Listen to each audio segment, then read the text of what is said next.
Hey there guys, welcome to PIVX class. Today we're going to do something a little different. This video will be the first video in a series that will tackle the whys to cryptocurrency. I'm just going to call it Why Cryptocurrency. Nothing fancy. The point is to get at the heart of why we're doing this. It seems to be that a lot of people just see the money in it, but that's not why a lot of us are here though. Sure, when times are good and the markets are up, we're pumped up and we feel like we can grasp the stars. But when the markets go sour, many of us don't just throw in the towel. We dig our heels in and double down on the why. The world needs cryptocurrency. There are a lot of reasons why. Each of these videos will tackle one of them. For those of you who've been in crypto a while, why don't you tell me the why is most important to you? I will share them here for the newer people. But today, I'm going to talk about how cryptocurrency can bring banking to everyone in the world. So without further ado, let's begin. If you are watching this video in a developed country, you may not know this, but banking is a lot less available than many people think. In Canada, specifically Ontario where I live, you can find banks or ATMs on just about every commercial street in the province. Usually you can find multiple, and it gets so commonplace that you don't really think about it. For people in developing countries, however, it is a bit of a different story. A worker making around $2 a day or less isn't as attractive to a bank as one making $10+ in an hour. Banks may not establish branches anywhere near poor communities, and even if they do, they charge fees that take far too big a cut of their income. The ramifications of this are actually pretty significant. On a personal and family level, these people can't store their money in a safe place. Anything can happen to it. It can be destroyed, stolen, lost, and possibly worst of all, underutilized. Typically, the interest on savings accounts in the developed world is pretty pitiful these days, but it still exists. Money that isn't invested in something or safely stored in a savings account does not gain any interest.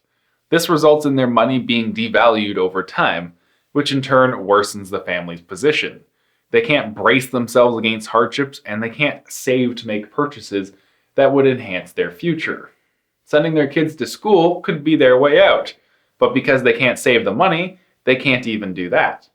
Possibly even worse is the business level. Have you ever thought about starting your own local business like a salon, a sandwich shop, or a corner store? Typically, you might think, okay, I need a product. Sandwiches. Check. Now I need a spot. Well, there's that vacant spot over there. Check. Now I need to buy some equipment and pay rent, so I need a loan.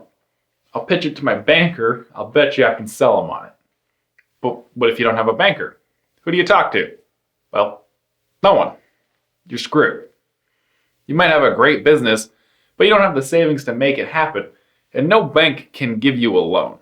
While you may work as hard as someone overseas, you may have the same idea, you might even have the same drive, but they have a bank 2 blocks away and you don't. Too bad, so sad. Nothing you can do about it. Of course that's not it. Crypto does not give up so easily. Banks might not be interested in these markets, but somehow cell phones have found their way into just about every corner of the globe.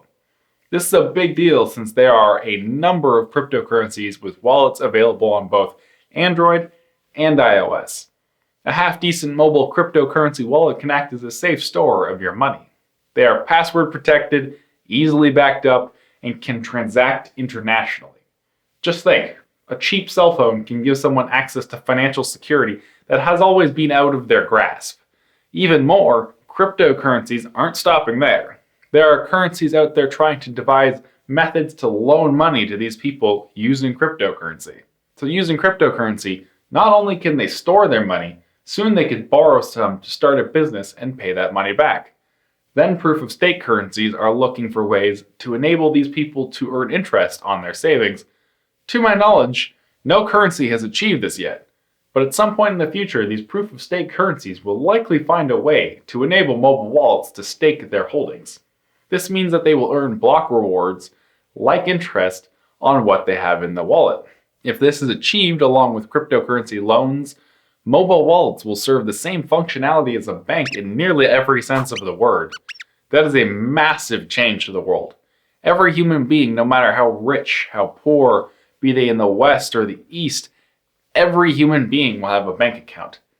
Every human being will be a full participant in the global economy. That's so huge, I wouldn't even know where to begin on evaluating its global impact.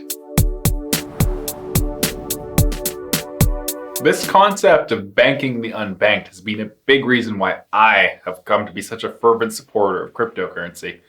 It has the potential to completely reshape the world, and I'm always on the edge of my seat waiting to watch that play out. But why don't you let me know how you guys feel about it? Does it excite you? Does it scare you? Maybe you've got some thoughts on how things will play out. Comment below and let's talk about it. I'm really interested in what you guys have to say about the subject. And don't forget to suggest your whys as well. Cryptocurrency is a powerful creature with many heads, each chasing after different dreams. Share what your dream for crypto is. Anyways, it's been fun, guys. Thanks for watching today's class. As always, I love having you here, and I will see you in the next PIVX class.